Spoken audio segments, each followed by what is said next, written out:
Hello and welcome everyone.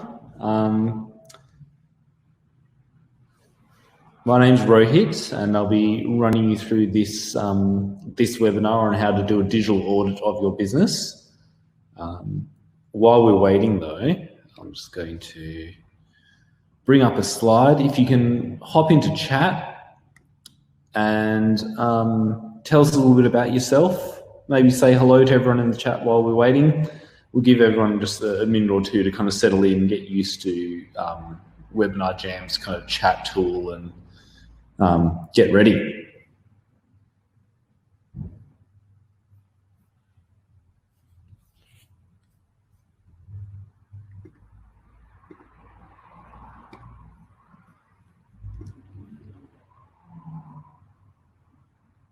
Good to see lots of people here today. So yeah, like introduce yourself in the chat, your name, your business, what you're hoping to get out of this session. Good morning, John.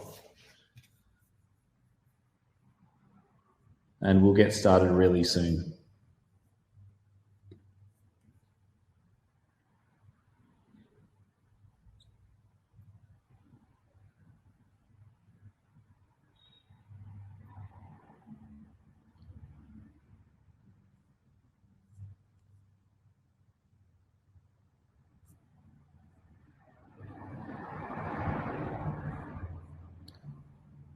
Hello, Paul, Tanya and Deb. Welcome to this, this webinar. Hopefully you'll get some good value out of this. While we are kind of just waiting for everyone to kind of get ready and get on board, during this presentation, feel free to pop questions in the chat. You know, if you want to know something specific, if you want me to go back and cover something in more detail, I will be watching the chat as I'm talking. So you can, yeah, feel free to pop a question in and I'll get back to you. If not immediately, very soon after, or you can wait till the end. We'll have some question time then too.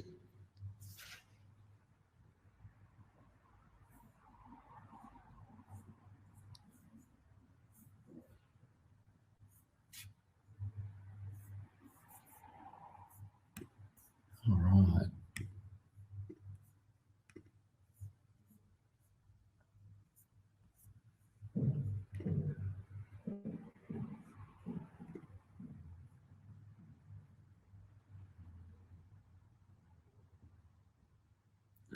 John, I remember you, John. How are you? All right. Before we go on to the topic, I'm just going to quickly go back one slide.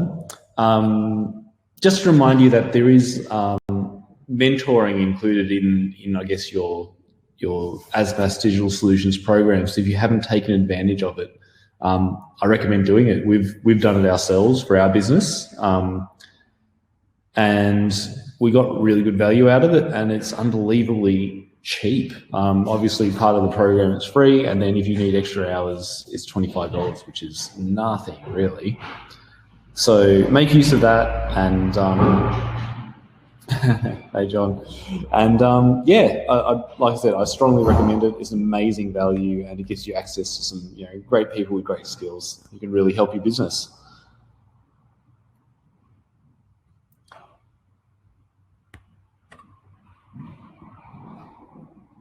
Yeah, great. Thanks for that, Carol. Hopefully there will be some really good tips for that in here. We'll get started. Oh, there's so many people. That's so good. All right, we'll get started and have a look at what's covered in this particular webinar. So we're going to look at, I guess, the reasons why you would audit your business's digital presence. What that covers, what to look for. Then we'll actually look at some of the actual doings of it. So like setting your goals and targets, like, how do you measure success? What does it look like, and what do you do when you don't get there? What do you do when you do get there? So there's a fair bit of that. And then some more specifics about actually auditing your brand, auditing your website, auditing your social media profiles, online profiles, and then some tips and tricks as well. So that's what we hope to cover in this session. But like I said, feel free to just throw questions in chat. I will be watching it as I'm talking. More than happy to stop and divert or go back to something if you need more info. The more questions you ask, the more you're going to get out of it for yourself, and hopefully other people too, in terms of, they might be thinking the same things and just haven't asked it yet. So we'll get on with why audit your business. So, what does your digital presence do for you? Why do you need to review or consolidate it? And what are you looking for specifically? So first of all, what is your digital presence? I like to think of it as anywhere online where people can find your brand. And when I say your brand, I don't just mean your logo. Your brand actually is anything that identifies your business. So, in a physical aspect, your staff actually comprise part of your brand, because the way they talk or interact with your customers is part of the brand experience. It's the way people experience what your business is about and what it's like. So in a digital space, it's anywhere where your business name can be found, your contact details can be found, your logo is, or any of that kind of stuff, or any posts from you. So even if as a business you contribute to, let's say, Facebook groups, that's part of your brand experience. So these can include things like your website, business directories or directory listings, social media profiles and posts, emails, videos, affiliates, partnerships. It could be just about anything else. You might have some things that are very specific to your industry, for example, or the way you run your business. That means that your brand is exposed in other places. Think about those kind of locations, the touch points where people find out about you or can hear about what you're doing. They are your digital presence. So what does your online presence do for you? A couple of really key things. It introduces your brand to potential new customers. It's obviously huge, and it's a reason, no doubt, a lot of people looking at this course is like, how do I get new customers? And your digital presence does that for you in many respects. One thing to, I guess, consider is there is a real difference between marketing and sales. So a lot of these kind of touch points, if I go back one, your website and your directory listings and your social media and all that kind of thing, they are marketing tools. They help people understand more about you, your brand, what you stand for, what you offer. Sales is the next step. So once they know about you and maybe trust what you do and have some kind of interest in what you do, the next step is to close that into a sale. And they're two different things. So think of your kind of online kind of presence as a marketing tool where it gives people the interest or little spark to kind of go, oh, maybe. And then you need to close it with sales, which can also be done through, an online e-commerce platform, or it might be in store, or it might be something else. It allows people to qualify your brand before engaging. And this is a big thing. A lot of people, use the internet to, learn more or research more before they actually kind of dive in. So it allows people to kind of go, oh, are they a legitimate business? Do they offer, the kinds of products or services I'm actually interested in? Do they seem reputable? All those kind of questions can be answered by looking online at your brand. They provide communication channels for customers and prospects. So some of you, maybe a lot of you, might use something like Facebook messaging on your Facebook business page, so people can actually ask questions and communicate with you online. That is an opportunity, I guess, to start a conversation with your customers or potential customers. People might ask, I know for a lot of kind of like, let's say, hospitality businesses or even retail businesses, a lot of questions through Facebook are things like, oh, when you open, do you have this in stock? Can I get a table for however many people at this time? And it's an opportunity for you to communicate and engage with your customers. It can also be communication channels for suppliers and partners. So don't think about your online presence just as something you use for your customers. It can apply equally to other people you deal with or other businesses you deal with. So even if you have suppliers like them, it can actually be a really good thing to, I guess, make your suppliers feel proud that they're working with you. And part of that could be through your online presence by showing who your suppliers are, or looking professional so that the suppliers go, wow, these are great people. These are this business is organised and I should be working with them more. That kind of thing. And also can help service delivery and customer experience. So obviously with things like, an online shopping cart, it can deliver, I guess a lot of the service that you would usually do through, someone actually on the phone taking a sale or in person taking a sale. There are other things you can do with that too, like, booking engines and stuff, so you can actually book meetings and things. So there's a whole lot your online presence can do for you. But what to look for when you're auditing your business? And like I said, I'm splitting this into a couple of things. So one of the things you'll be auditing is your brand. And with your brand, what you're looking for is consistency. So consistent representation of your brand, your logo, your business as a whole, leads to improved trust, recognition, and perceptions of quality and value. A huge difference between businesses that look professional or look like they're really amazing versus ones that look a little bit all over the place is really how they present themselves. So having a consistent application of your logo, using only your brand colors, using brand fonts and styles, tone of voice, language and message, and the images and visual style of your brand. These are the things that you'll be wanting to look for. And we'll look at specific examples of that later, but it's really important to kind of have these really kind of bedded down and only presented in the one way across everything. Because that's one of the things that essentially, makes people go, well, this must be an organized, well-run business, is because they actually look at all those points and go, it's the same everywhere. And the same with, if you're spending money on marketing or advertising, if your presentation of your brand isn't consistent, the work and money you put into your advertising can actually be wasted, because people may not recognize the same trust and value when they actually see your brand somewhere else. Any questions about this, like I said, let me know. We will be looking at things like, for example, tone of voice and language and messaging. We're looking at all this kind of stuff a little bit later on. But if you have questions, let me know. So then, what to look for when, I guess this is more like online in terms of social media and things, is, are people engaging with your brand?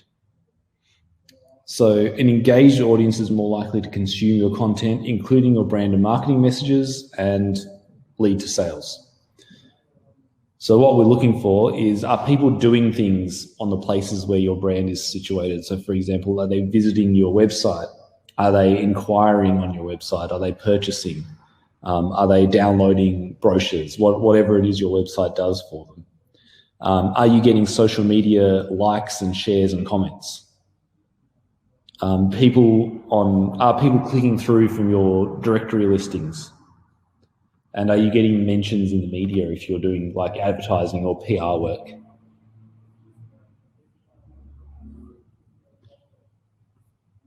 And then finally, are people converting from your online channels? And this is an important one. I know, it's one thing to have a really good kind of presence and be all over the internet, or like regularly appearing on Facebook and having your website rank highly and stuff. But in the end, it all comes down to, are you selling or converting potential customers into customers? Because that's really what it's about. So are you getting online inquiries and other key actions that give you an opportunity to convert and close sales? Are you generating revenue for your business? So when we're auditing this kind of these kind of, I guess, metrics, we're looking for, do you have e-commerce sales? Are you getting online inquiries? Are they call to action click-throughs? So, you have a button that says, inquire or contact us or things like that. Are your customers clicking it? If you have like a Facebook page, you'll know that you can actually set things like, a shop button or a call button or an inquire button. Are people clicking on them? Are you getting reads on your content, so articles or blog posts or social media posts? And are people opening and clicking your emails or clicking through your emails? So, opening and reading them is great. Are they also clicking the action that says, you can go buy this new feature or product here, or you can, inquire about something there? So those are kind of our three main kind of areas to audit online, and it kind of doesn't matter what the channel is, you'll be auditing all three. So if it's social media, you'll be looking at how your brand sits on Facebook or Instagram, for example. You'll be looking at how many people are engaging with it, and you'll be looking at how many people actually kind of follow through to inquire or purchase or whatever it is your business is actually trying to achieve with that profile. So hopefully that makes sense as an approach. Again, if you have questions, please let me know. We're going to move on. So the next thing we want to talk about, setting goals and targets. So what is good or bad in terms of performance? And this is a huge question when it comes to things like, your website kind of traffic or your social media performance. So we'll be looking at that. What is a realistic goal or target? And how do I know if my changes are working? So we're going to actually look through these kind of questions and how to answer them. Some of them might get a bit technical. We're going to keep it fairly high level so that you can actually hopefully implement this yourself. If you do get stuck, let me know, or if you want to go into more detail, let me know. More than happy to discuss it. Cool. So good versus bad performance. So do you ever look at your website or social media performance, like, the number of likes you get on social media or how many people view your posts, and you kind of wonder, is it good or bad? Like, why are these higher or lower than other ones? At what point does it become good or okay? And when's it so low that it is bad? So, if you do one post and you get, 10 likes, is that good? Is it bad? It can be really hard to tell. It can be really confusing too if it's not something you kind of are used to or have actually looked into a lot. So how do you usually answer these questions? Does anyone kind of go through these kind of questions on their own right now and kind of go, well, I don't know. Like, if you have 1,000 views 1,000 visitors on your website every month, is that a good thing or a bad thing? It can be a really hard thing to answer. So my answer to this, there is no such thing as good or bad in terms of performance, especially online. There's where you're at, there's better, and there's worse. It's a really simplified way of looking at it, but where you're at, we call a benchmark. It's like, we're here right now, that's where we're at. Yes, Paul. It's hard to know that too, but we're actually going to look at that too. So think of your benchmark as where you're at right now, better or worse. And that's really all there is to it. So when you're evaluating the performance of your online presence, you kind of evaluate your key metrics, which we're going to look at soon, at 2 or more points in time, aiming to see improvements over time. So, for example, if we are looking at social media, you might go, well, on average, my posts get about 50 likes, so we're going to call that our benchmark. So if a post gets, 60, 70, it's doing well. If it's getting 20 or 30, it's going bad. And it can be the same with things like website traffic, and it can get quite complicated if you really want to go deep into it. So for example, website traffic or even social media traffic could be seasonal. So, maybe, if the posts currently are slow, it might be because it's winter. But again, you should be able to find that out by looking at your history. So, was it slow last year? So maybe that's what you need to expect as your benchmark. But that's the basic kind of way it works. Just think of it as what's the normal, what's the average, and that could change over time. It could be seasonal. It could just be, something else completely.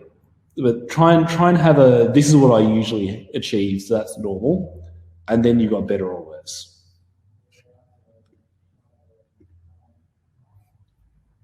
So how do you evaluate that performance? You go through a process. And this process is, if anyone's done like a marketing, one second, I'm just gonna read John's comment.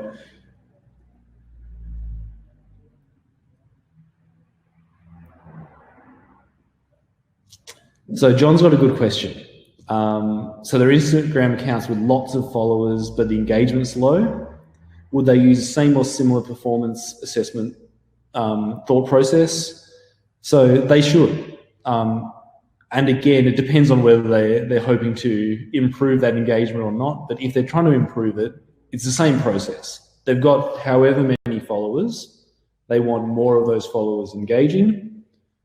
They'll need to go through this particular, not this particular process, but a process similar to this, where they, and I'll go through it here, where they kind of make their plans, see what works, make the changes, do it again.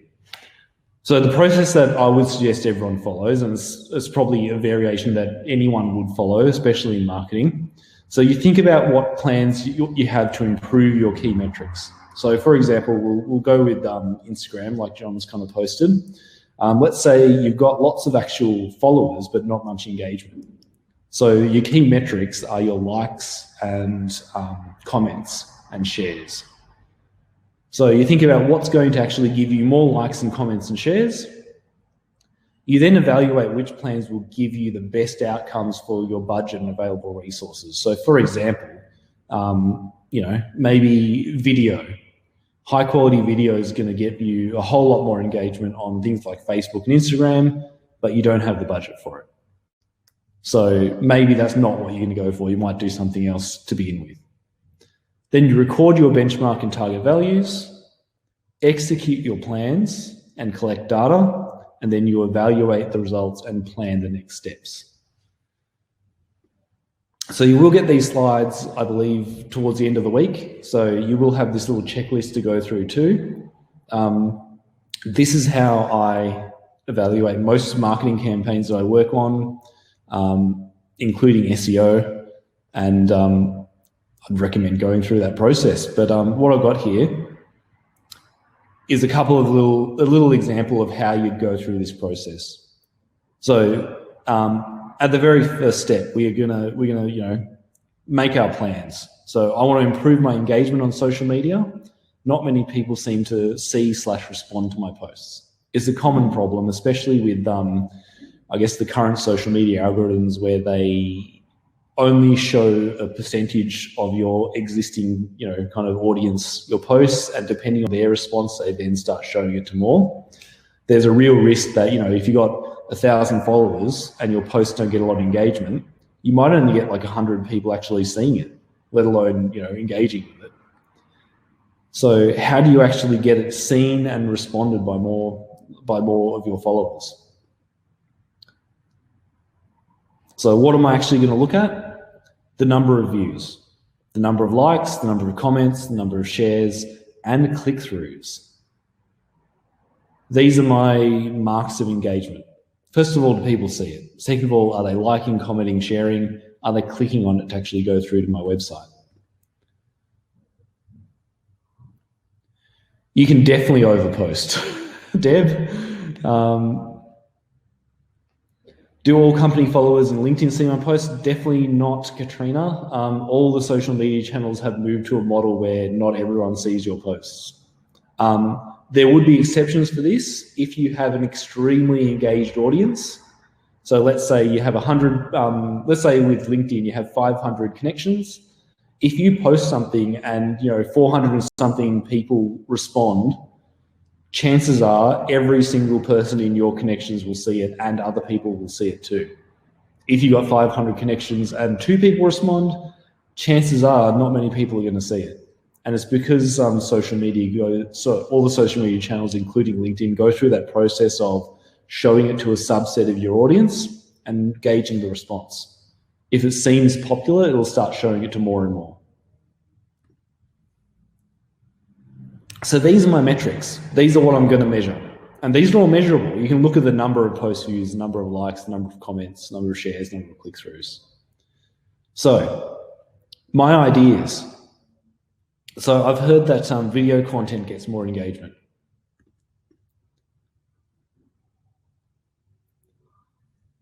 Oh yeah, followers are even less likely.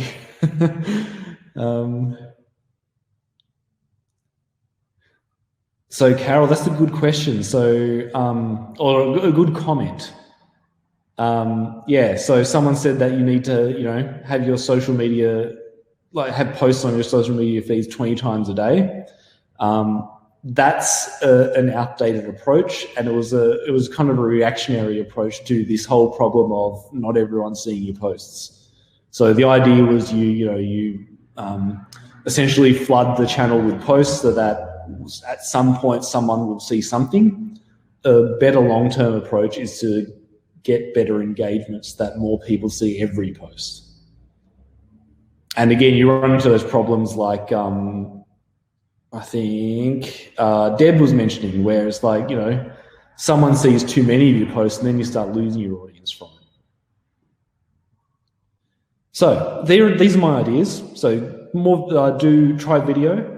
Do I post too often about products? Because I know, or I think, I'm pretty sure people don't like being sold to. So maybe all my posts about my products instead of something else are turning people off. Can I find out what my audience likes and start posting about that? Can I get a professional photo shoot to get better content? Because I know, obviously quality images might get a bit better response than the images from my iPhone, for example. And should I boost them posts to get increased exposure? So I know that one of my problems is, I want more people viewing it. Boosting a post might be an option. These are my ideas. Then we'll go next. I'm going to cull the ideas that I can't do right now or I'm not going to do. So video content, I can't afford it right now. Like a video shoot takes a while. I don't want to do a dodgy one off my iPhone. So I'm going to cross that off my list for now. Do I post too often about products? I can try that. I can try posting about something else and find out what my audience likes and start posting about that. Yes. I mean, that's just going to be a little bit of research time for me. So I'm going to give that a try. Professional photo shoot, look, maybe next time. I don't want to spend too much money on this. It's a trial for me at this stage. So Deb, you can boost the post in Facebook if you have a business account, or I believe even a business profile will just ask you if you want to boost it, as opposed to a Facebook ad, which is a different type of payment. And I'm going to boost some posts for increased exposure. So what will happen is, I'll make my post it to my feed, and then essentially Facebook will ask me, do I want to boost it? And I can add a budget and I'll start showing it to more people. So these are what I'm going to try. I'm going to try 3 things. And the other 2, one I might do next time. Next one, it's just beyond my budget. I'm not going to do it. Cool. So how do I evaluate my performance? And this is a really important question, is what is a realistic sample size? If I use my last post, so 10 people saw my last post and got 2 likes, so that's a 20%, I guess, engagement rate. So out of the 10 people who saw my last post, 20% of them responded, which seems all right. But if I look over my last 10 posts, I had 300 views and 24 likes, which is 8%. So realistically, my benchmark is probably more accurately represented by more posts. And this is where you need to maybe do a little bit of research or a little bit of, looking at data to kind of go, what seems reasonable? And you can do it in a mathematical way with a data analyst or whatever, but to be honest, if you're a small business, you can't afford that kind of research and it's not that important. You just need to use a bit of common sense and go, well, I know the last one was high or the last one was really low, but overall they are at what level? And that's where a realistic sample size comes in. So don't pick the last comment or, even the last 2 or 3 comments, because unless they are very consistent, you'll need a lot more than that. So try and get, if you're measuring, for example, views or likes, try and get to the point where it's a couple of hundred. And that might be 20, 30 comments if if your social media channel is new or you don't get a lot of engagement, but use enough data to kind of make it, I guess, a reasonable kind of level of accuracy.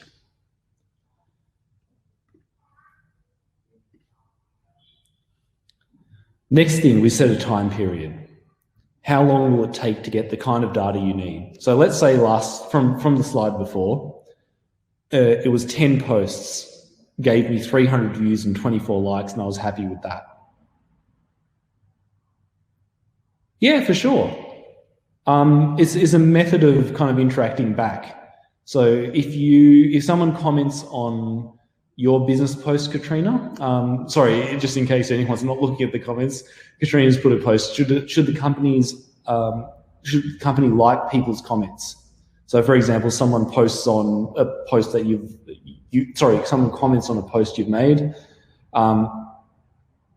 It's an invitation to engage. So you may not do it for everyone if you get a lot of comments, but if you only get a couple of comments, respond to them and like them. Actually start that discussion. That's really the point of it. Get those people commenting back, get a discussion happening and lead it into a positive direction. So if it was 10 posts that gave me my 8%, when I'm looking at the time period, I want to probably get another 10 posts. So if I'm going to post twice a week, I need 5 weeks to collect the data I need. If I'm going to boost that post, I'm going to get a lot more traffic than last time because, boosted posts, you essentially pay for Facebook, for example, to show that post to more people. Maybe I only need 4 or 5 posts.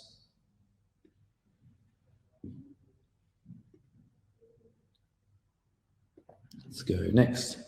All right. So then we get to set our benchmarks. So what improvement justifies our outlay? So think of our outlay as the money and time we spend. So what I've got here is I need to spend 2 to 3 extra hours working on my content. That will be, a bit of time researching what my audience actually engages with, a bit of time like looking on Facebook to see what other people are doing, a little bit of creating new content, as opposed to the products that I usually post. So I'm going to assign $200 worth of effort. This is my time. And then I'm also going to allocate $50 per boosted post. I'm going to do 4 of them. So another $200. So my total value is $400. So with a current like rate of 8%, I would like to see this increase to at least 12 organically, but I want more from paid. So I'm thinking, if I can increase it by 33% with better content, with paid boosted ads and better content, I'm looking for even more than that. So I'm going to say my target is 18%.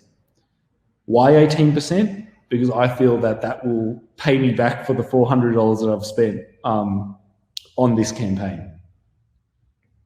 Now, that doesn't have to be correct. It's not good or bad. This is what I would like to see back from my effort.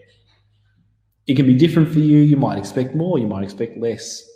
But set an expectation. It doesn't matter if it's wrong in the end, and we'll see that as we come up to it. All right, then we execute and collect data. So you may be tempted to change your plans. Don't do it. So for example, my first post got 300 views and 55 likes. Test over, I win. I've beaten that 18%. I'm happy. It's not right. It's only one post. You don't, again, know the overall result. Or I've done 2 posts. I'm only getting 9%. Why waste my money on the last one? Don't do it.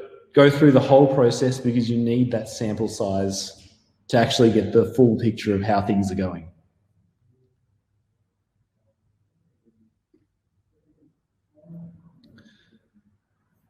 So once you've done those posts, and again, like I said, since I'm doing paid posts, I'm expecting more views. So I'm gonna go for 4 or 5 posts instead of 10. Here's my results. I got 750 views and 93 likes. So the result's gone from 8% to 12.4%.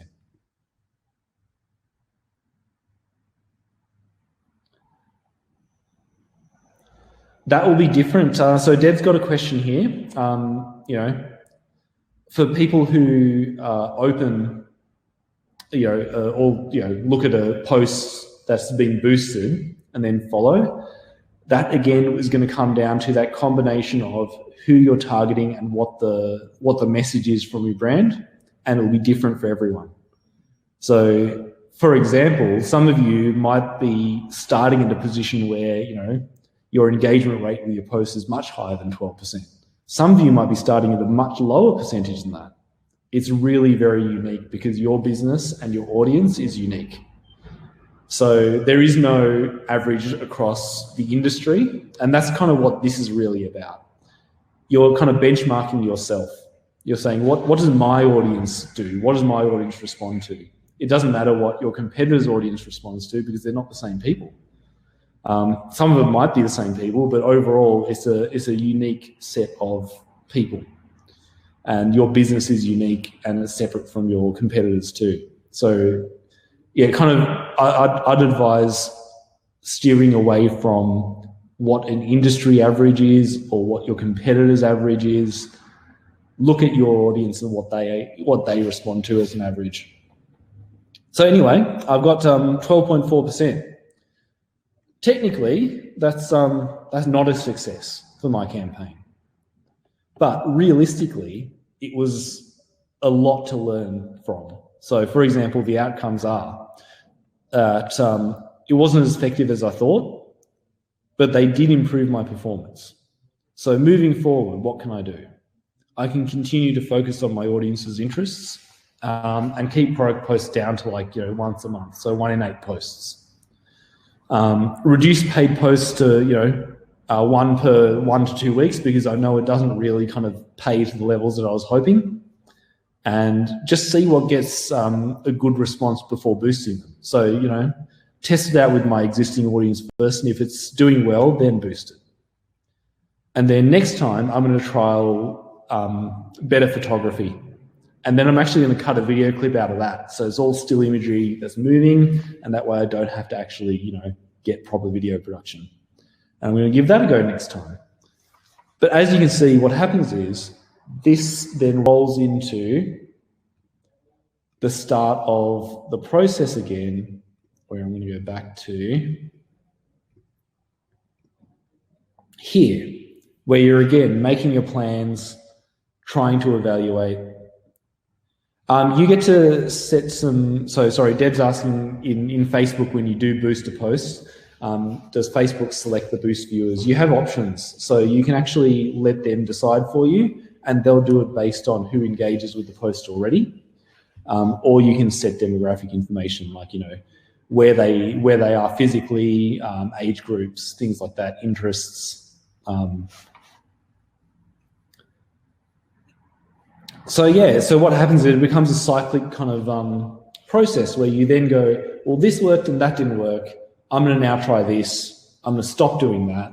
And you go through this whole process again, where you set your benchmarks again, because again, you'll have new benchmarks. You'll make your plans, you'll execute it for the time period, you'll get your results, and you'll again evaluate what the result is, what you got out of it, was it worth it, will you do more of it, will you do less of it? And that's the process for everything. So the example I've given you here is for social media. You can do the same with your website. You can be like, you can, have a look at your website and say, well, are people clicking on the button that says contact us or shop? And if they're not, you can maybe move it around or change the size or, anything like that to try and work out, or any other ideas you have to try and work out how to improve that engagement.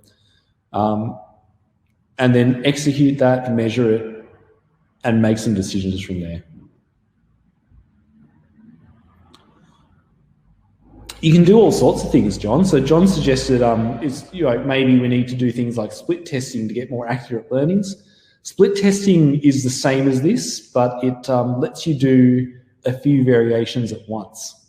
So for example, if let's say you've got an online shop and you're worried that the word buy now is too aggressive, and you think maybe people respond better to something like shop now or shop, you can try those variations using split testing with a similar audience. The thing to consider with split testing is that that sample size becomes super important. So if you've not got a high volume of traffic on your website, split testing can become really kind of inaccurate for you. Because like, let's say, you got 10 people looking at one button, 10 people looking at another button, and 10 people looking at another button, then, even if there's a 30% difference, that's really only like 1 or 2 people.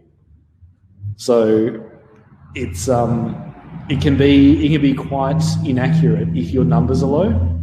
So if you are doing things like split testing where, you're trying to find out which variation of, a page or a button or something actually, works better, you might need to do that for a long time to get the amount of data you need to actually be confident.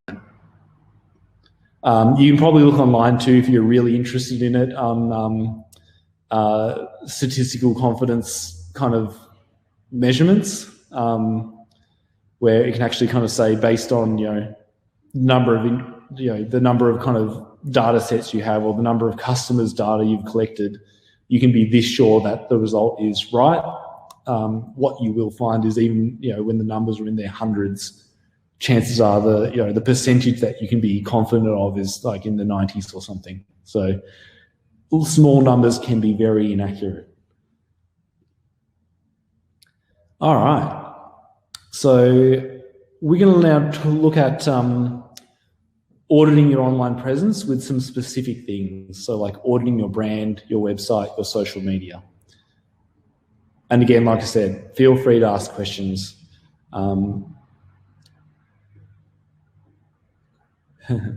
Cool. So why audit your brand? Why does it matter? So your brand is how customers, I guess, associate with you. Inconsistencies in how customers see or are exposed to your brand can result in a loss of loyalty and trust, resulting in fewer conversions or more work required by sales staff to convert leads to sales. And this is proven. It's the reason why brands like, say, Nike or whatever don't let people mess with their swoosh. It's because it's so recognizable that people will associate the brand, and not just brand, but the values and all the kind of things at the background that the brand has, I guess, going for it, based on that one shape. So they don't let anyone mess with their shape. And it's the same with, I guess, every other part of a brand, which we will look at. So making sure that your brand is consistent everywhere is a huge part of auditing your online presence. And it's usually overlooked because most people are so focused on, things like, sales and SEO and things like that, that they overlook this one part, which is super important. So we have an example here. So the logo, this is actually from Spotify's brand guidelines. And you can see they've actually got a whole list of no's. So don't apply a gradient to the word or the logo. Don't rotate it. Don't change the color. So they have a Spotify color, which is the bright green. Don't make it a dark green. Don't use 2 different colors on the logo. don't distort or warp it. So, you know, when you're resizing the logo somewhere, don't squish it or anything like that. Don't use the word without the logo. So they're so specific because the way that their logo appears is critical to their brand. And this is all, you know, making sure that it's applied the same everywhere. They have actually a document that specifies exactly what to do and not to do. So no creating outlines and no changing the font or the shape. And as you can see, this is a good example. The font makes it look completely different. So I don't know if anyone in chat has a brand guidelines. If you don't, I would suggest, I mean, you could even make a like a brief one based on these slides, and it doesn't have to be exactly this, but even if it's just like, this is what our logo looks like, it has to always look like this. I'd recommend creating one if you don't have one. Okay, voice and tone. This is really important. This is the Old Spice, or the new Old Spice voice and tone, and it says the Old Spice voice is humorous and masculine, and they've got examples. So, you know, smell like a man. Or for the manly completion of Old Spice man book, you have earned your man card. Void where prohibited. So, and how to keep excessive sweating from stopping your swagger. As you can see, they're trying to be a bit playful, and obviously very focused on men, and that's exactly what their tone of voice is. So what will happen is you'll find every single ad, every time they, you know, respond to a comment on social media, is going to be along these lines, because that's what they've decided their brand sounds like.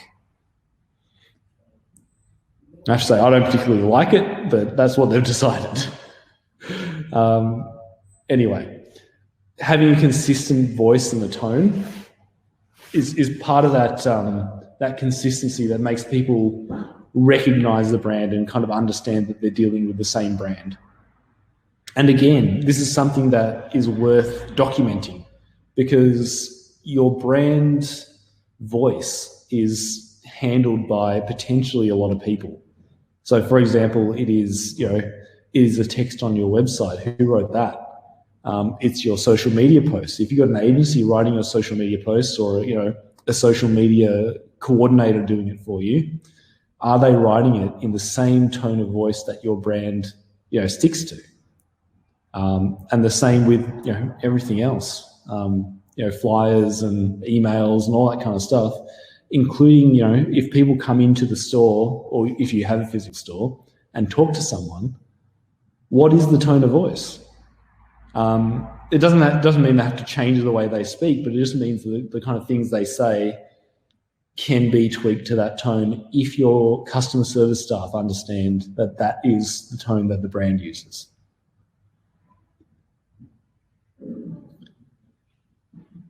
So, documenting your brand. What does it stand for? What's its values? What does it look like? And this can be like visuals. So, for example, if you look at like an Instagram account of a brand, everything will follow a very kind of prescribed style and will be consistent. The content may vary, the images may vary, the people in it can vary a lot, but it'll all be of a consistent format. What does it sound like? And what does it mean to people who engage with it? And that's a really important question, because in the end, the guidelines or the audit that you're doing on your brand is about the people who engage with it. So make sure that when you're thinking about, you know, what are the values of your brand, I mean, sure, your business is there to make money for you and maybe give you some flexibility or whatever the reasons you run it. Why is it there for your customers? What are they getting out of it? That's the values that you want to be communicating. What does it look like? And again, similarly, do customers see themselves in it?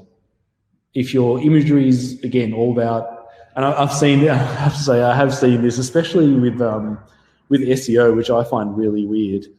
I've seen a lot of kind of SEO brands that really focus on the founder of the brand, where it's like, hey, I started my company and now I'm a multimillionaire and look at me driving my flash car and stuff like that.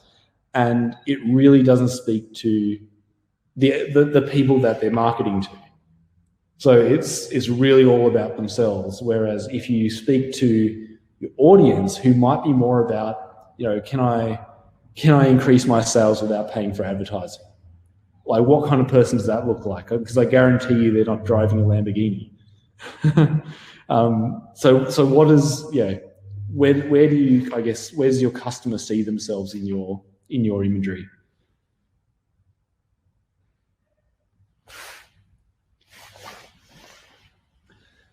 Katrina has got a really good question. So, and I think it's a really good question for everyone, because so I'll read the question now just in case. For a business that sells technical engineering products, how do you balance tone of voice and technical explanations? So this applies to everyone. So for example, I do a lot of marketing. We do a lot of websites. We can get quite technical. But the wording in our marketing has to be consistent, and it has to balance between, making it simple for the people who want us to take care of things for them, but also not dumbing it down so that we sound like we're being really pretentious. And I'm sure Katrina has the same thing, and I'm sure plenty of other businesses experience the same thing, maybe not with a technical thing. It could be with industry speak. It could be with, if you have a cosmetics brand, it might be like explaining the ingredients, and trying to balance that thing where maybe you're trying not to sound too, like trying to balance that whole, where is it about being natural? Is it about being beautiful? Is it about, there's always kind of a balance that you'll need to kind of hit. And how you do that is going to be dependent on your audience. So for example, in your marketing, Katrina, you might be avoiding too much technical language, but your tone might be to the point, like brief and concise and to the point.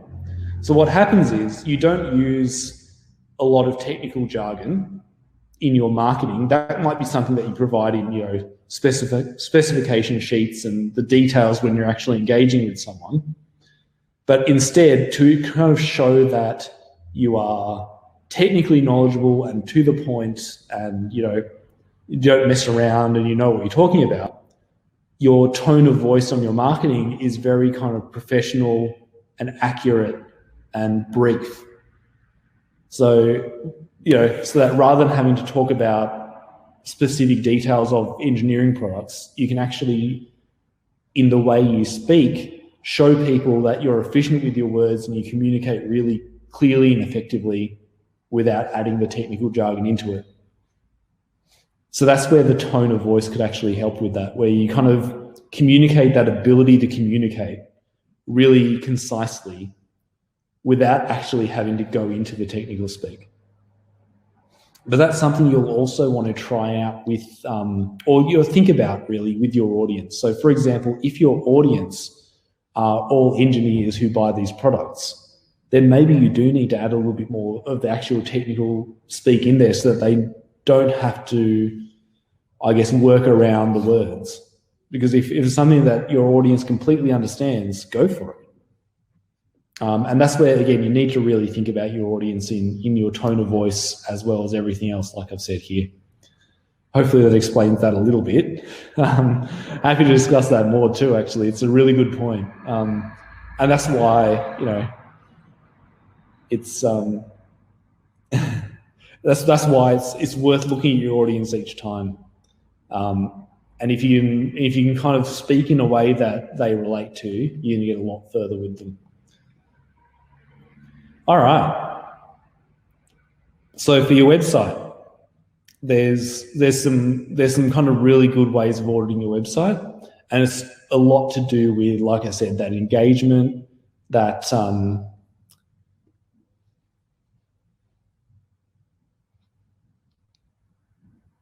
yeah, Lynette actually has a really good point there, Katrina.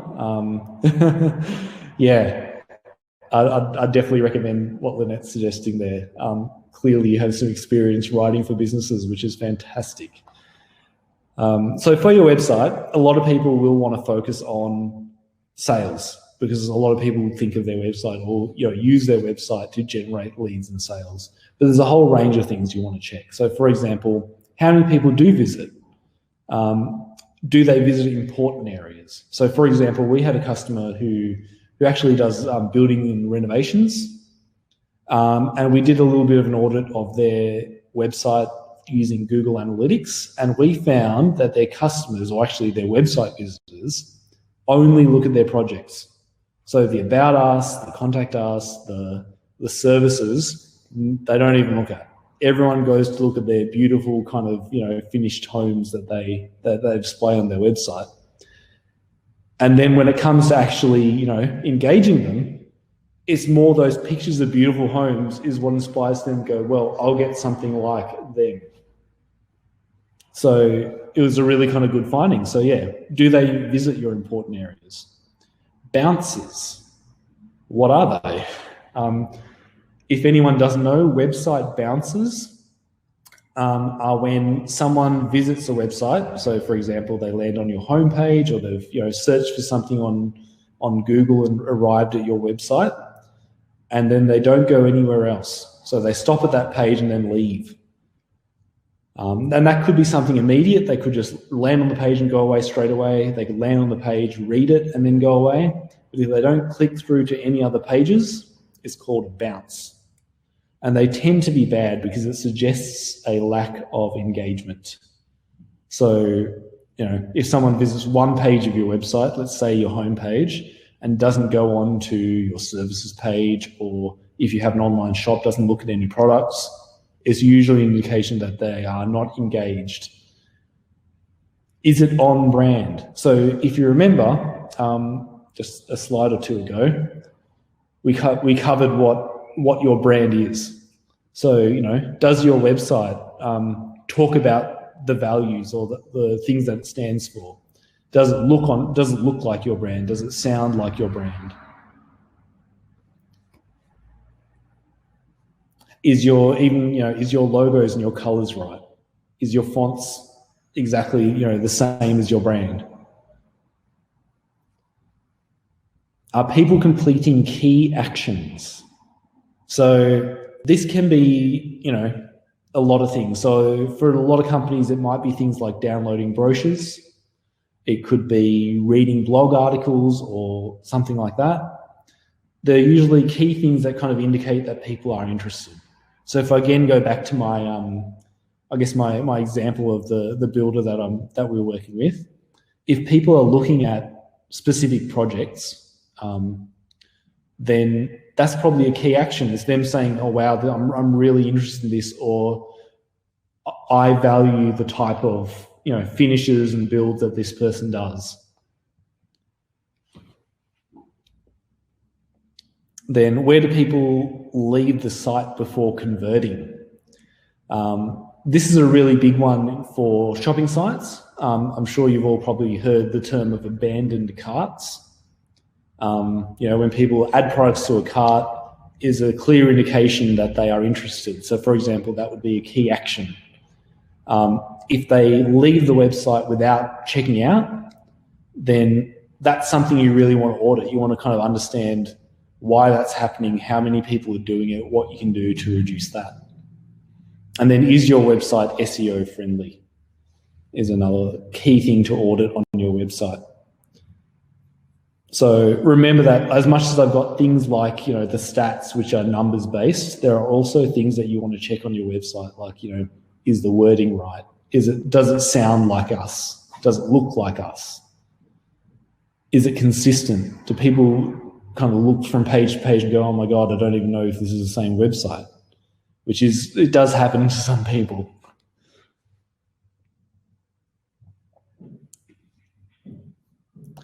All right, for your social media, how many people are following your profiles? How many views do you get on your content? What is your engagement rate? So these are two very kind of different things. So number of people who follow, actually three very different things. The number of people who follow your profile or your feed is a very important metric because that's your potential audience. Obviously, increasing that increases your potential audience. How many views do you get? This is a good indication of the quality of your posts or the level of engagement you have with your audience. Because as we know, social media channels, Facebook, Instagram, LinkedIn, Twitter as well, actually, show your posts to more people as more people react to your posts. It's a way that they kind of ensure that they're only showing people what they want to see. And then what your engagement rate is when you do that post, how many people actually respond to it. And this is where I guess there has been a real shift in marketing, I guess for a lot of people, where rather than trying to get more and more followers and increase that audience and kind of like we talked about before, where some people like to just, really flood their channel with posts that more people see it. It's been kind of changed to an approach of we're looking for less posts that engage a larger percentage of your audience. So for example, if you do, have 1,000 followers and you do one post and 10 people respond, that's less than 1%, it's 0.1%. 1,001, 1%. So if you can increase that to 2%, that will show the search engine's algorithms, because it's important to remember that people are not involved in this process at all. A computer will actually evaluate it and go, wow, your posts have got twice as good as they used to be. So we'll start showing that to more.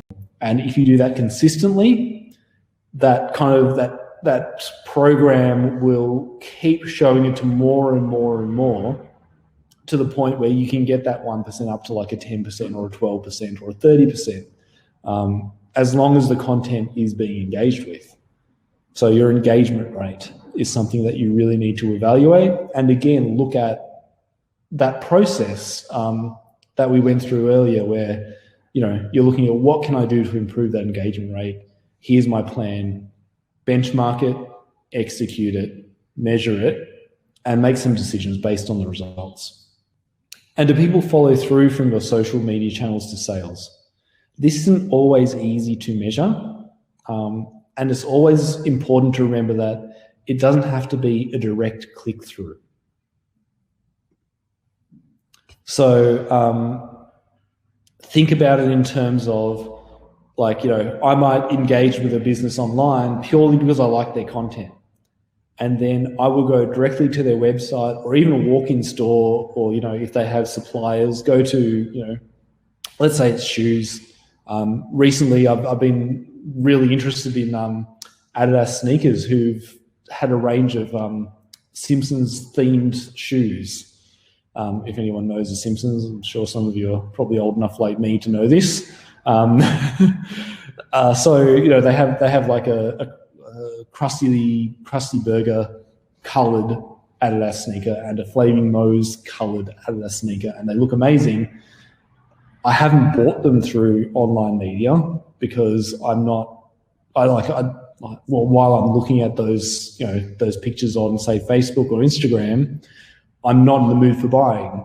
But when I'm looking at sneakers, I will go to the ASBAS website, or I'll go to a sports website and look for those particular sneakers.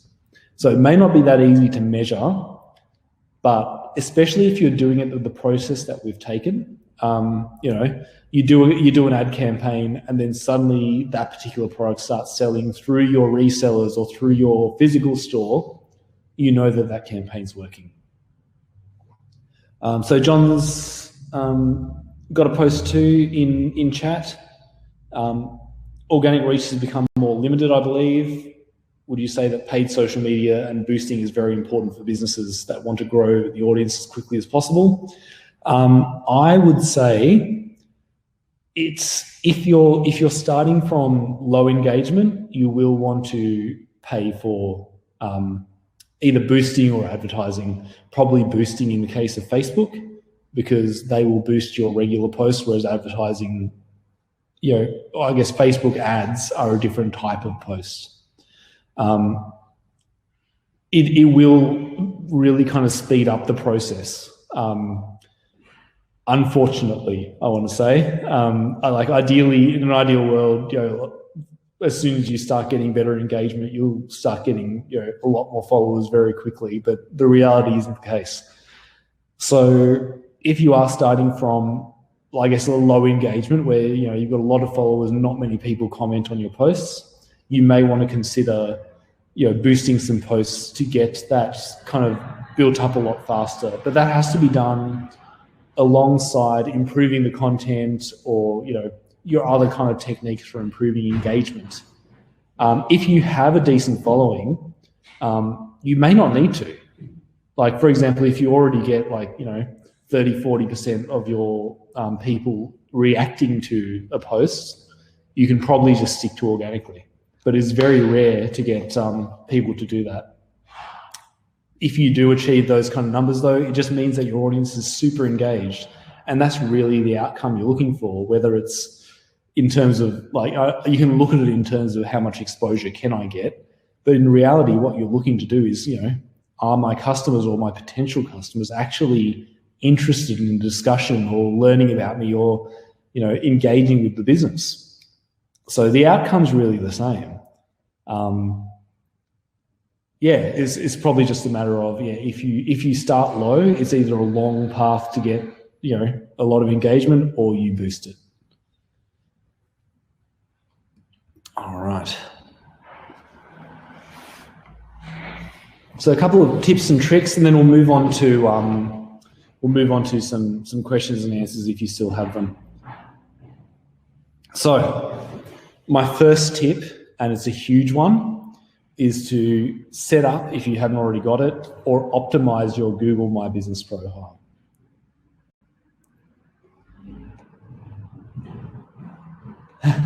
Yeah, good question, John. And my answer to that would be, if Facebook or Instagram doesn't show your post to anyone, it's because the people that they do show it to aren't engaging. So the answer is to either work on better engagement, in which case the money you do spend on boosting is worth more, or stop posting, because if you're not going to engage with your customers and you're not going to boost your posts to reach more customers, you're essentially going to get very little, if anything, out of your social media channels. But yes, it is a common kind of point that we get to, and it usually comes from people who either don't have the time or money to invest in a good kind of content strategy, and do not actually engage, which again comes back to points mentioned before in this chat. When someone actually does comment back, talk to them, invite them to actually discuss. Their commenting is actually showing you that they want to engage with your brand. So, take that as an opportunity. So, my first tip, optimize your Google My Business profile. Hopefully, everyone has one. If you don't, get one. So, your Google My Business profile, it comes up when people search for essentially your business name or your location or something very, very closely related to your business. So what I've got here is a picture of Katinka.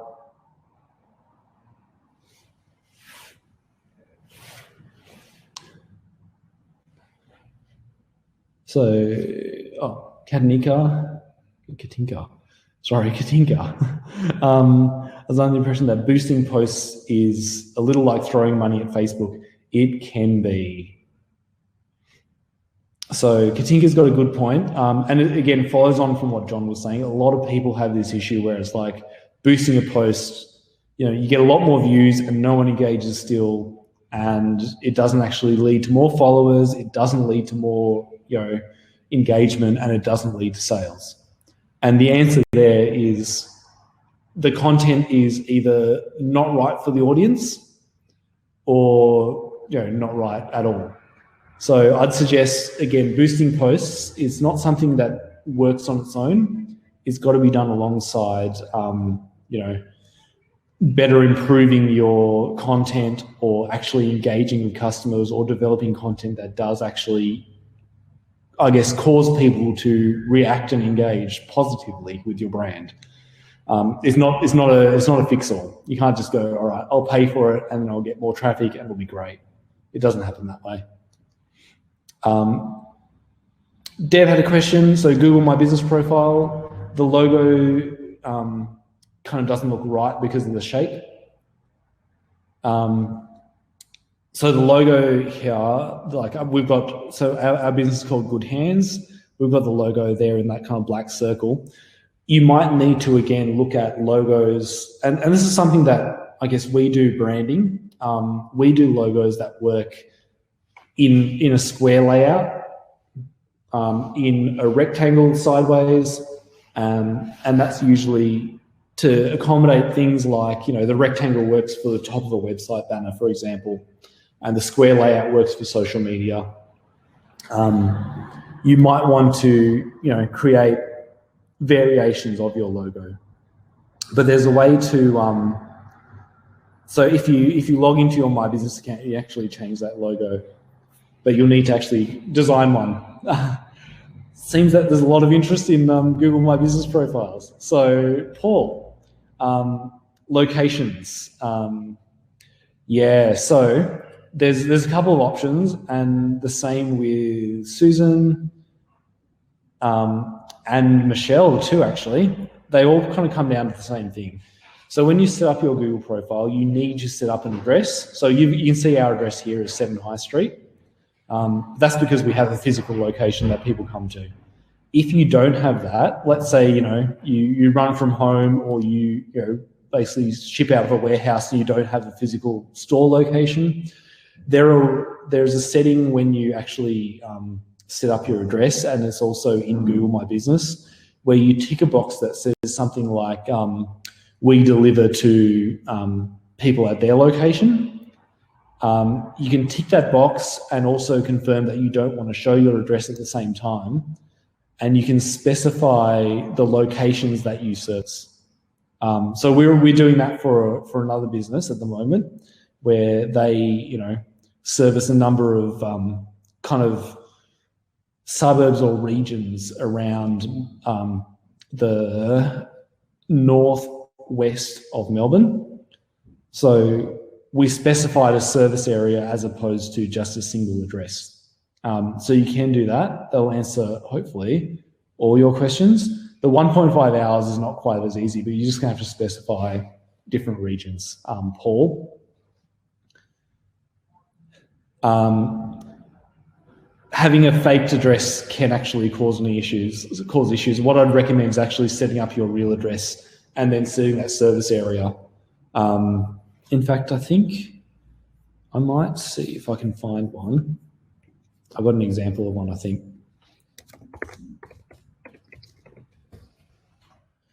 All right. I've got one. I'm going to show it to you. All right. I'm just going to share my screen for a second. This one. So this is an event planner who works basically in Melbourne and surrounding suburbs, but also down the Mornington Peninsula. As you can see, they do not have an address. They have a phone number. The address is invisible. They still had to actually enter their business address or their home address to set up this listing, but no one sees it. What they see is a service area, which shows that they cover all of Melbourne, including the western suburbs and the Mornington Peninsula. So you can do things like that with Google My Business. I'm just going to go back to my slides. All right.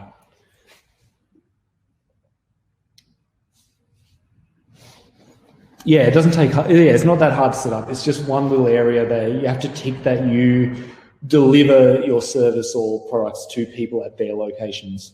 And it's basically a tick box. So yeah, you can do that really easily. So definitely set up your logo and on-brand images.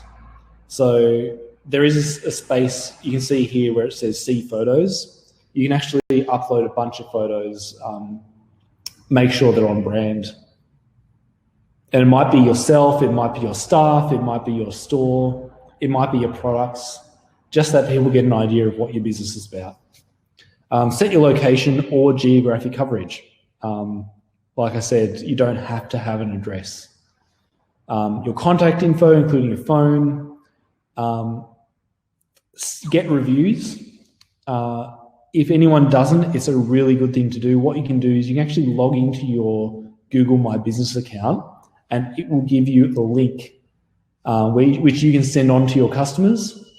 And what will happen is they click that link, it opens this listing, and then opens a little screen, offering to accept their review of your business. We do this not all the time, but with our customers after we've finished working with them. So, for example, we do a project with the customer and they're happy. We send them an email and say, hey, your work's done. Hope you love it. Contact us for more info. In the meantime, can you please click this link and give us a review? We'd love to hear it. And then that appears here. As you can see, we've got a complete 5-star review because we basically only asked our customers who we've already dealt with to review us. And that helps with a number of things. It helps with your SEO rankings. It's one of the factors that Google uses to determine whether your business is reputable, trustworthy, whether people love it. And it also can enhance things like advertising. So for example, if you do Google search ads, that 5-star rating will appear on your ads as well. Set your service categories. Now, I don't know if you can see them here. I think it's further down the page. But you can actually set what services you offer. And then when people are searching for services like that in your area, your business appears.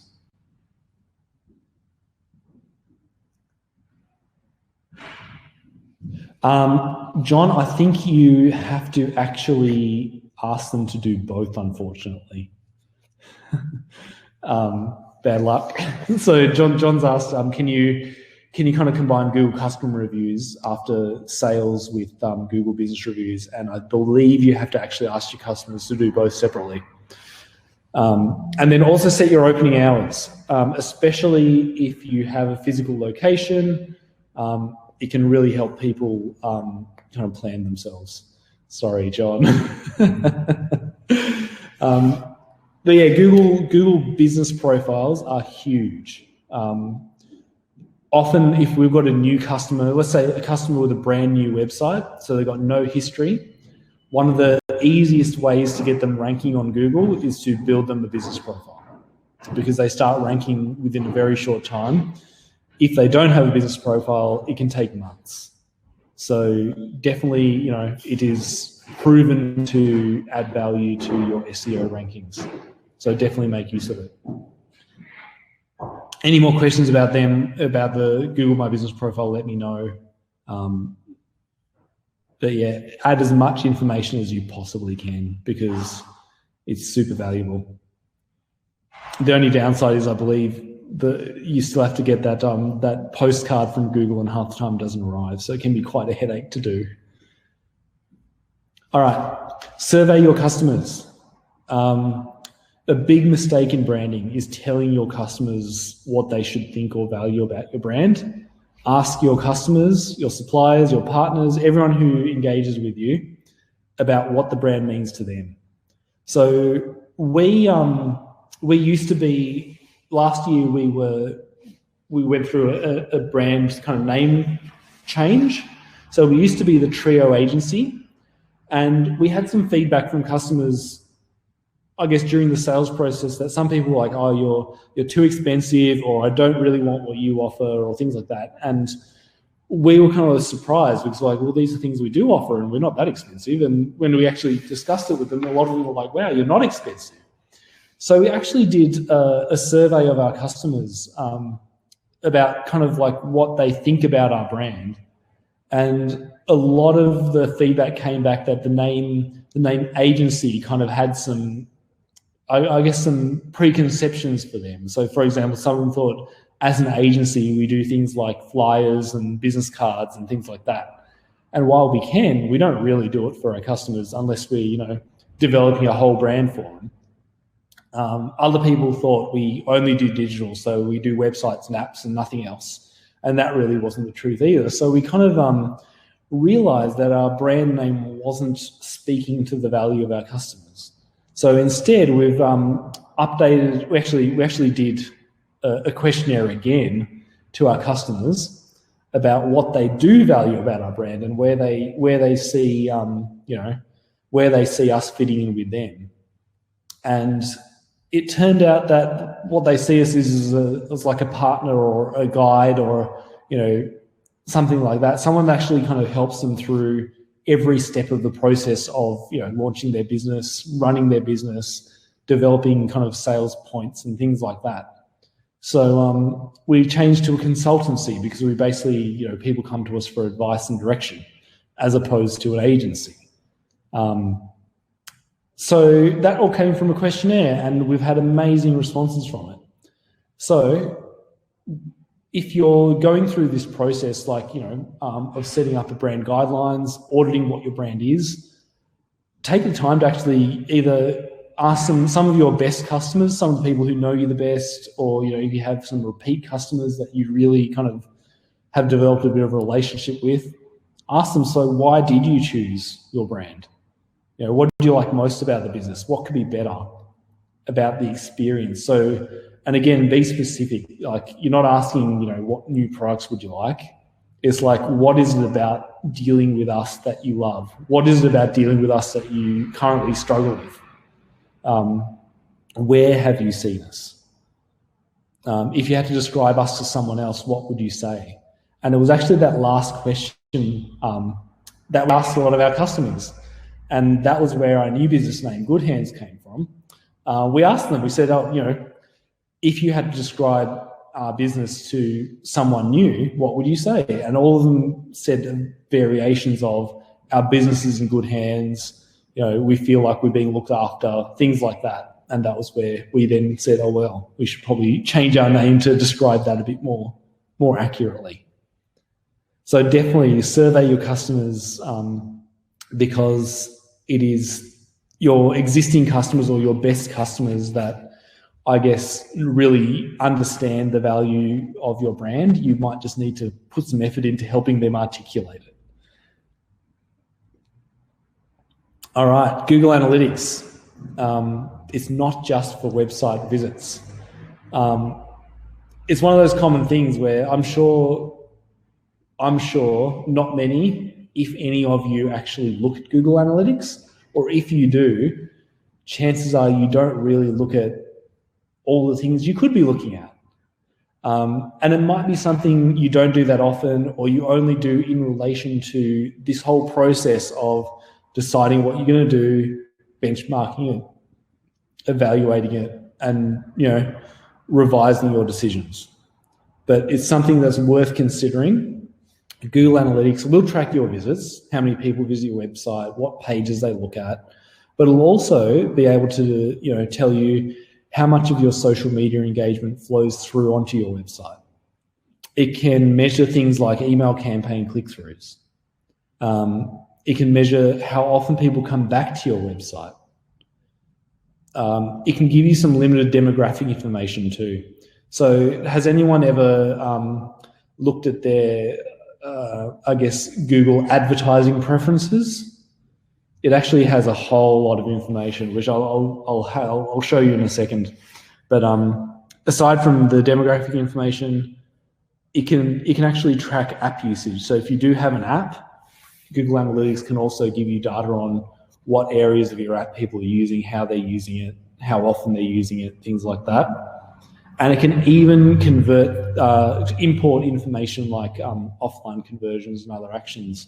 So for example, if you have a discount code, if someone comes and provides that, in store, you can actually import that data back into analytics if you wanted to. It is tricky. But what I'll do is I'll show you. I'm going to load up my ad preferences.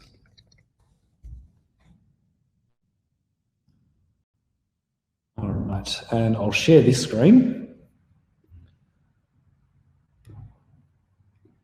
All right. So what you see here is the ad settings for my Google account.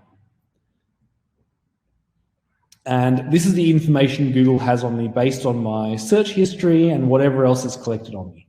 So it's got my age very, very accurately. Languages I use, websites I visit, common websites I visit, for example, the kind of things I search and am interested in. And it's got a whole lot of kind of my interests in what I do and things like that.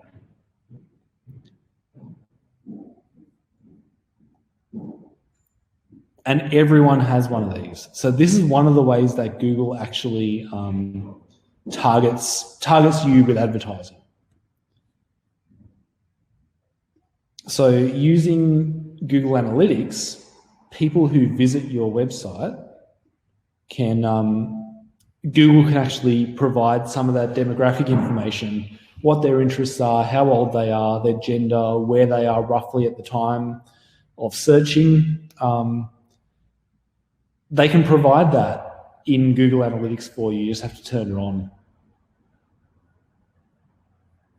What they won't provide is individual details. So you won't be able to see that the age of every user, but you will be able to see how many of your users are between 35 and 44, for example. So yeah, Google Analytics is a really powerful tool for kind of adding some knowledge about your customers and how people are engaging with not just your website, but your apps, how many people are flowing through from your social media, how your email campaigns are working, all sorts of things like that. SEO auditing. This is a big one. And again, if you want to talk more about this, I'm happy to. There are tools. So for example, you can get SEMrush and Ahrefs and a whole lot of other tools that are all pretty expensive. I know we used to use one that cost us about, I think, 150 Australian dollars a month for some of our customers. We don't have that one anymore, but you can also use your own judgment. So a lot of people will, I've had a lot of questions from people where it's like, the Google Site Speed tool or SEMrush or whatever told me to do this, but I don't know how to do it. Maybe you can't do it. Not everything can be done realistically, and you have to remember that what you're getting is usually an automated set of suggestions. It's not a person actually saying, this is probably the best thing to do. So do the things you can and stop worrying about things you can't. So a common thing would be like, for example, someone who has a Squarespace or a Shopify website or a Wix website.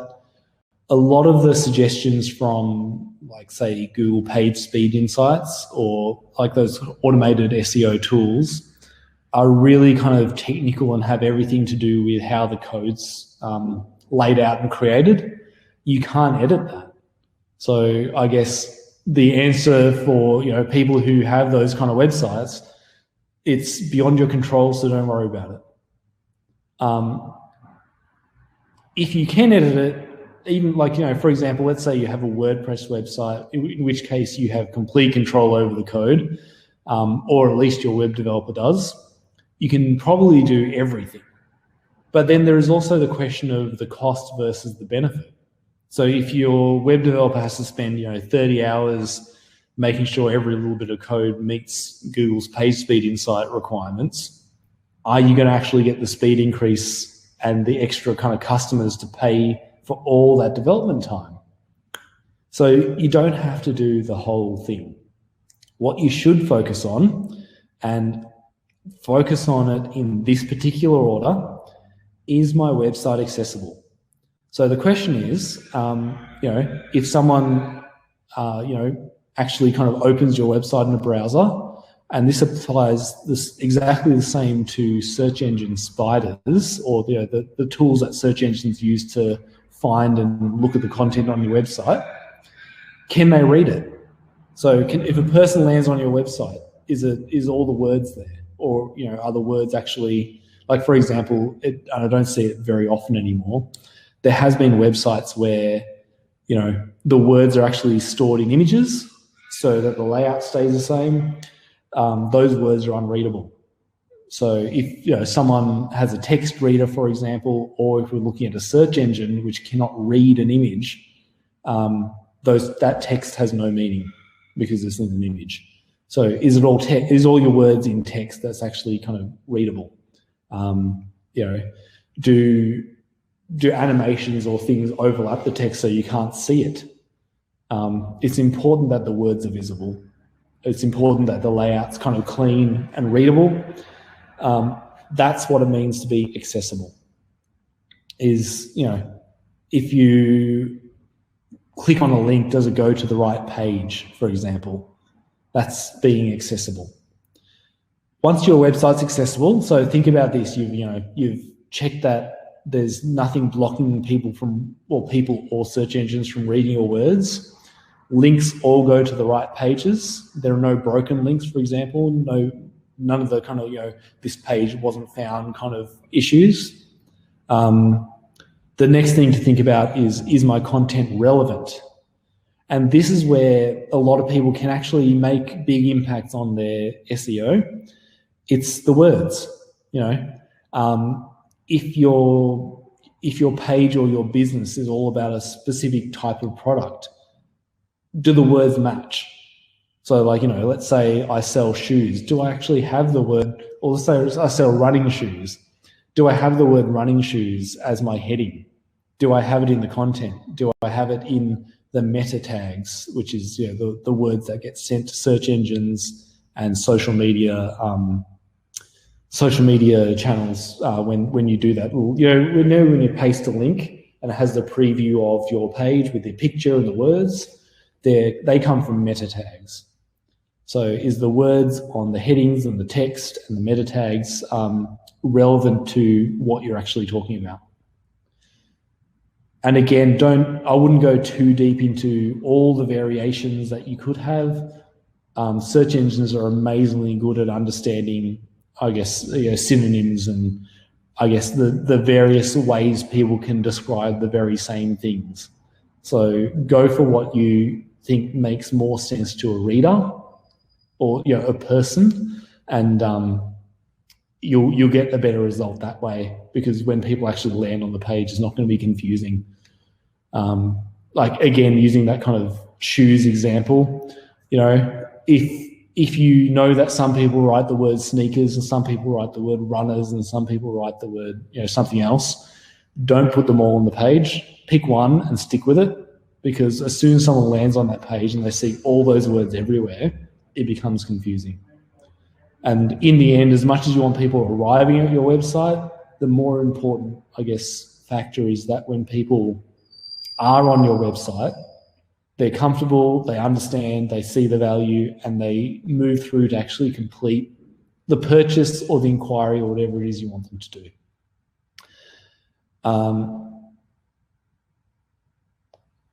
Katrina, I'll answer that question in a second. That's a good question. And then finally, do people want to come to my website? This is a question of popularity.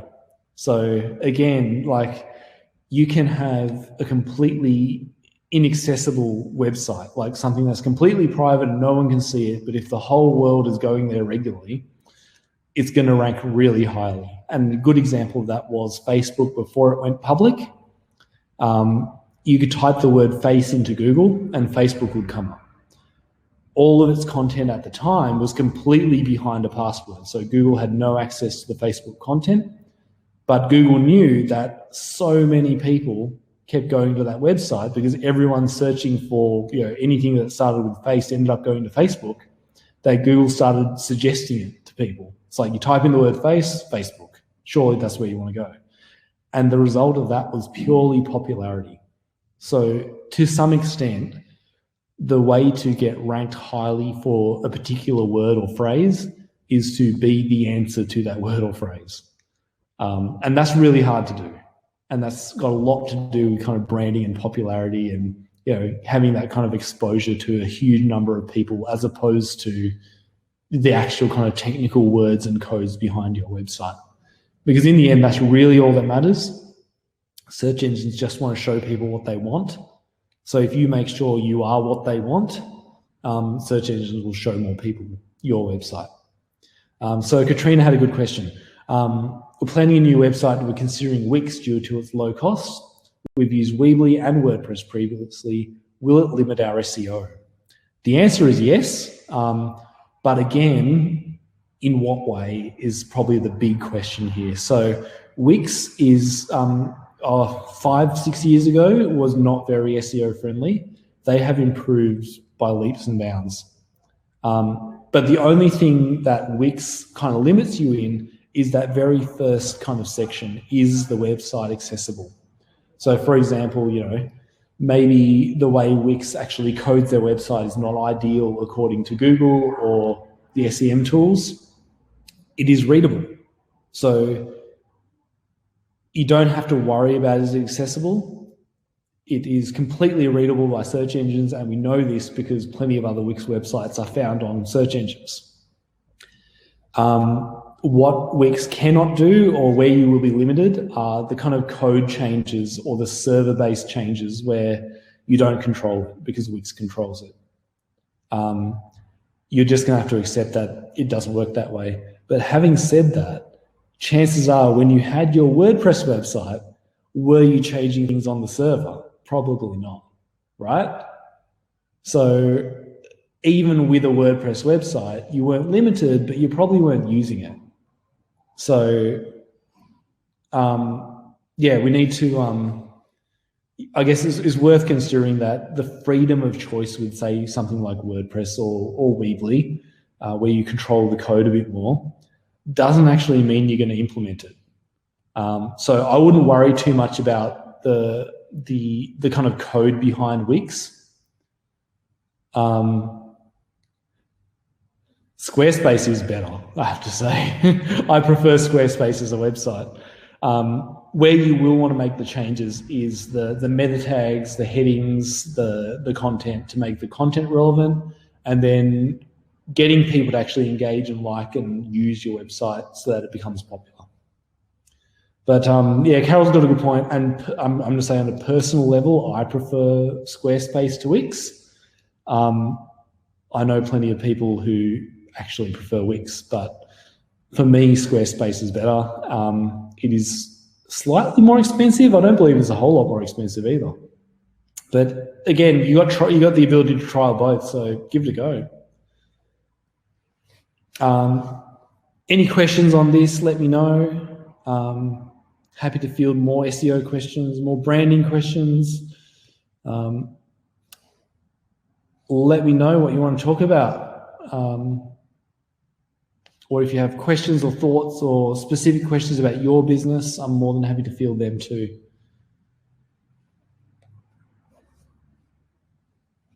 And I was going to say, while I'm waiting, if people do have questions, like I said at the very start, there is mentoring available, and it's part of your program, or if you actually used your 2 hours of mentoring, you can get more mentoring. So like I said, that's the presentation. Sandy had a question, is at the end. It is the end.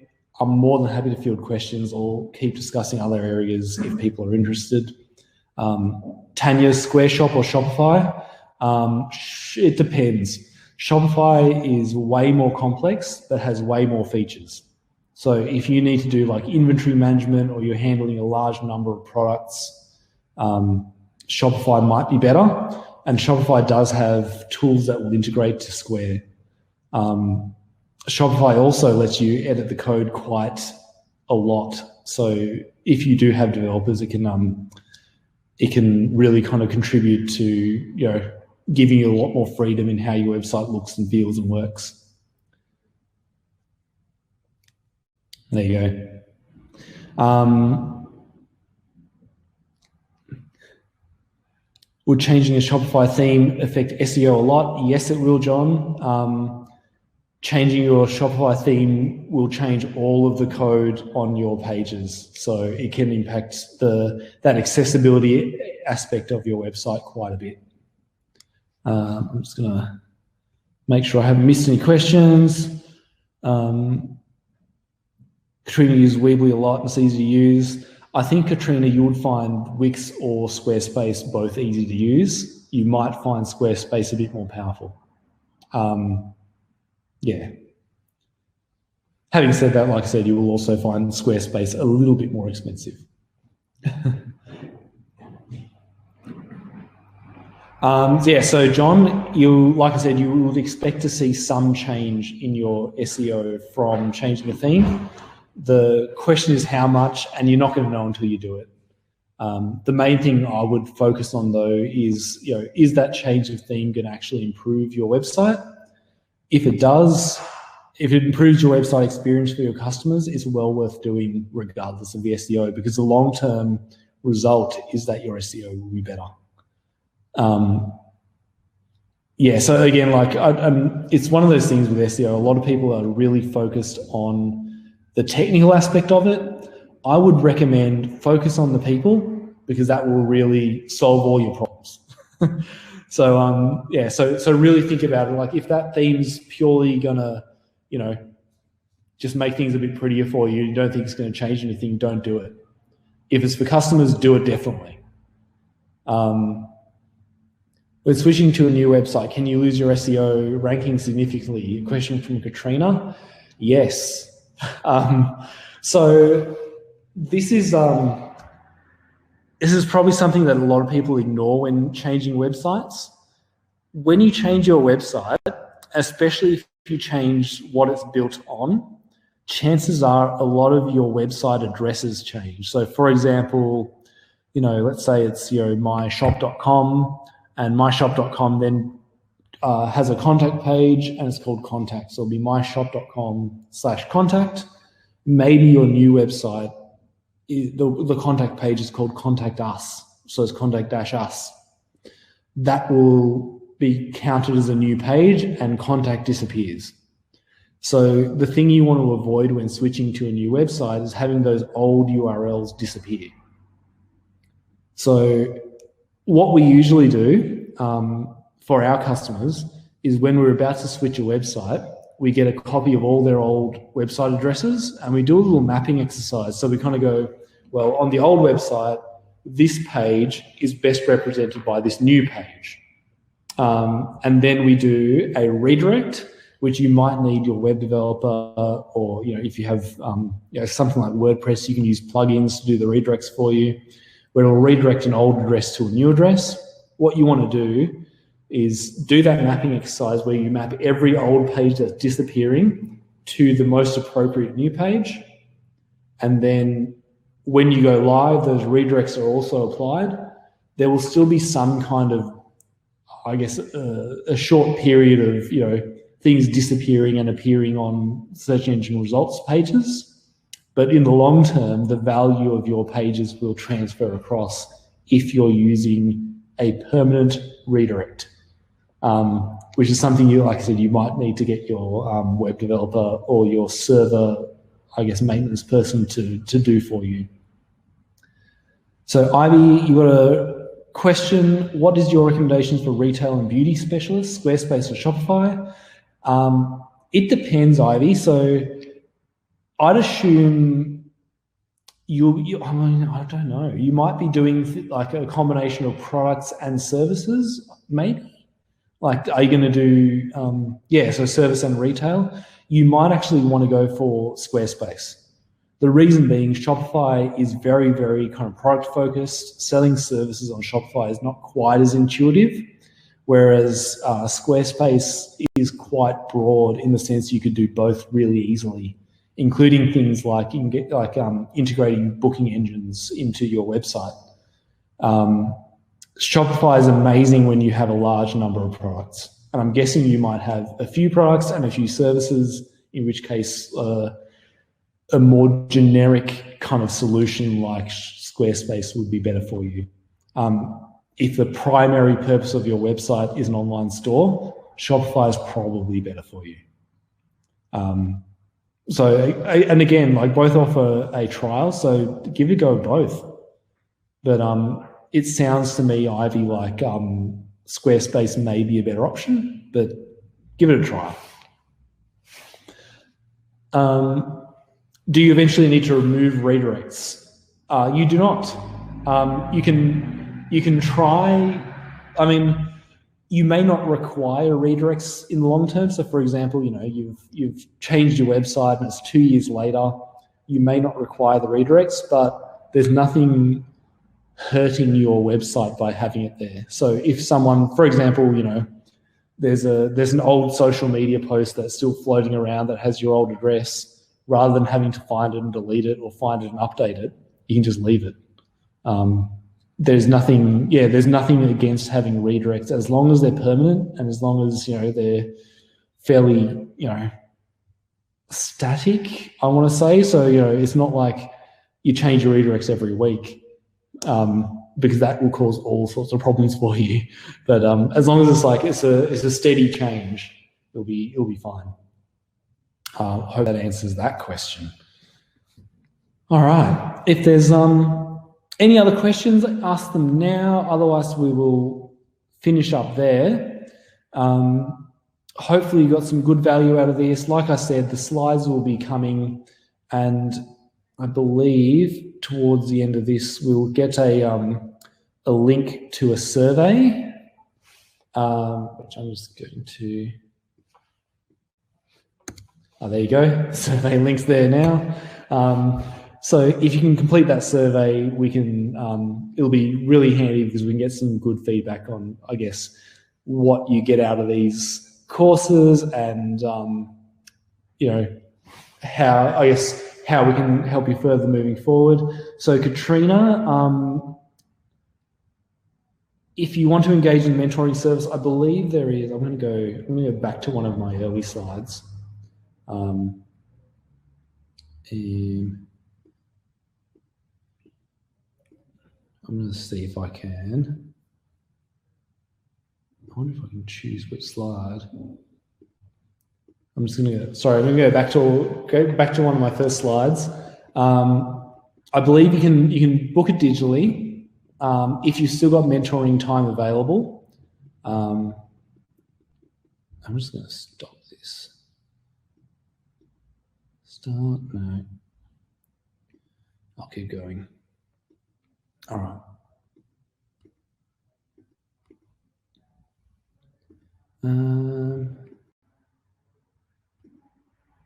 Sorry.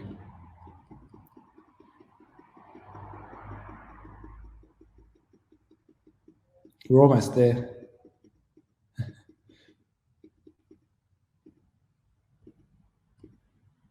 This one. So, I believe you can, actually, I don't think it has an address there. I believe you can book it through, maybe Francisco can give us a link. We've got Francisco from Melbourne Innovation Centre here, who can give you a link to actually do that, or maybe contact you privately. But I believe that you can do it online, or you can contact Melbourne Innovation Centre and they can pair you up with someone. If you still have the mentoring time available, or like I said, if you haven't, you can get additional 2 hours for $25. So make use of that. But yeah, if you can fill out that survey, that'd be amazing, and it'll help us kind of provide more of these kind of solutions moving forward. Oh, thanks, John. Brilliant. So yeah, make use of that time. I am a mentor. I'm available if people want to book specific time with me. There are also other mentors available. It's completely up to you.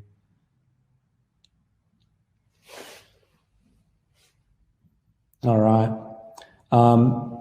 There's nothing further. We'll finish it up there. Thanks everyone for attending and for your great questions.